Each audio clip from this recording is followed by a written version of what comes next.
Ito ang high branch saw. Ito hindi lamang gamit sa pag-pruning ng mga matataas na mga sanga ng halaman. At ito ay may kasama ding extension pole. So itong mga kabayan ay pwede natin pamputol itong mga malalaking puno sapagkat napakaganda ng kanyang talim at yan ay cross-cut saw. Kita man nyo.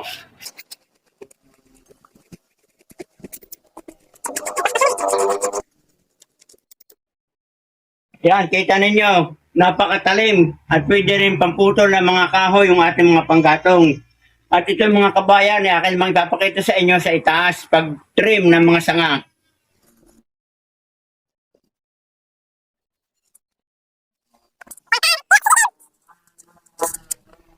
So yan mga kabayan, napakatalim at napakatalas nitong high branch pruning saw. Ito'y talagang alagaan lang ninyo at hindi ito kakalawangin nyo lang laging lalangisan pagkatapos gamitin. Sa mga may gusto nito, mag-check out na kayo at talagang kailangan sa ating bahay. Good luck and good health.